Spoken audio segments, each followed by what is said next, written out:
Be ready. 15 seconds.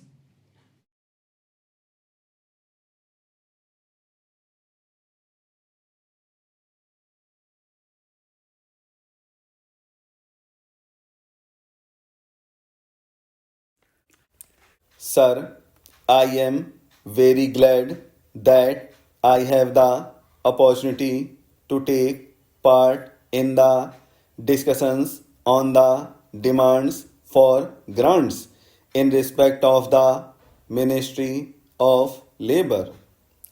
I am glad we have got a very good labor minister, but I do not know whether he is able to take all the necessary steps to improve the labor situation in this country at this crucial moment.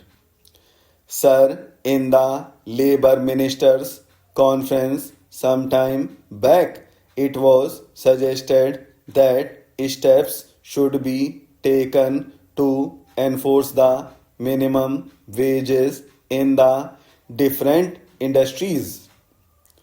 It was also suggested that non implementation of minimum wages should be declared as a cognizable offense and the offenders should be arrested.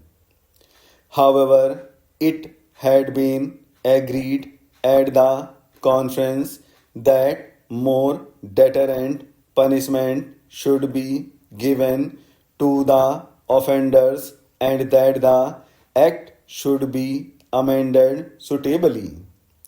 Necessary changes should have been made in the central legislation by this time. The Industrial Dispute Act had become outdated and it should be completely overhauled. Sir, if the administration of Provident Fund scheme at various levels has to be fully advantageous to the employees, there should naturally be regional offices which could directly deal with the members of the fund who go in for advances, loans, etc. The present situation has offered an opportunity for the government to make necessary, meaningful changes in a number of legislative measures which seek to protect and regulate the rights and working conditions of industrial workers and other employees. In fact, several clauses of the legislative measures have little relevance to the present day conditions. Regarding the Apprenticeship Act, once our Prime Minister said in the State Labour Ministers' Conference that the Apprenticeship Act had not been implemented vigorously. It had not been given a trial. Utilization of apprenticeship opportunities or filling such vacancies has not been uniform in all the states.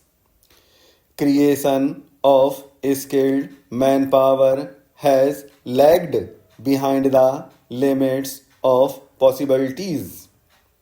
So, the more important point is that what is to be done with the trained manpower if it cannot find jobs.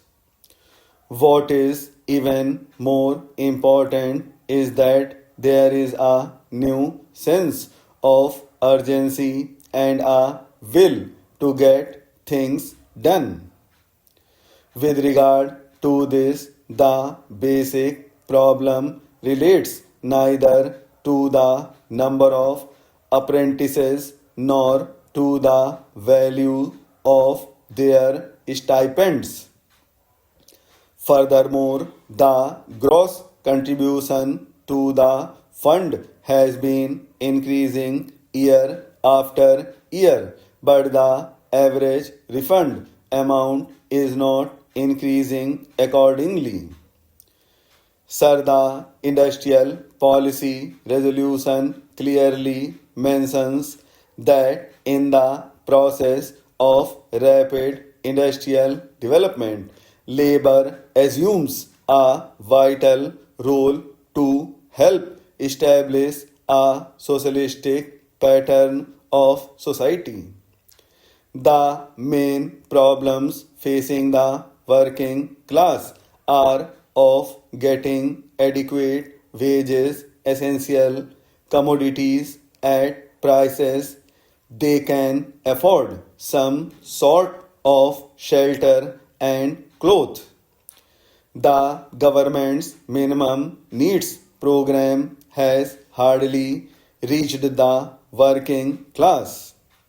The vast majority of laborers are unable to make both ends meet. The government has mentioned endlessly on the question of evolving a national policy or on integrated wages, incomes, and price policy. Sir, it has claimed that the emergency has brought discipline among laborers and the production has been increased. Yes, it is a fact, but the laborers are forced to work and they are forced not to take part in the trade union activities. The trade union rights have been completely taken away from the labor. But, sir, I want to impress upon the minister that motivations for work should not be imposed from outside, but it should come from within. A contented labor force is an asset to the development of industries. You have taken away the permitted bonus. Some time back, this parliament passes an act to fix the minimum bonus at 8.33%. But the same act was adversely amended by the same parliament some time ago. The bonus was accepted by this government as deferred wage, but the same government has reversed the conception of bonus, and this government says that bonus is not a deferred wage, but it is connected with production and productivity.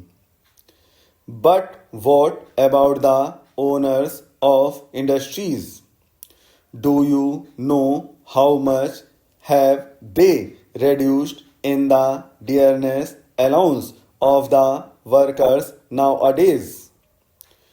Not only that, a number of companies have been held guilty for failure to deposit the provident fund money and also for mishandling the amount due to employees. The total number employees covered by the scheme was 60 lakh, which was subsequently increased to 70 lakhs. The gross contribution to the fund was expected to be increased, but the refund has not increased accordingly. Further, the arrear in default in payment by the employers on an average over a period of 5 years is increasing alarmingly. Such a situation calls for stringent regulation and control over the operation and administration of funds.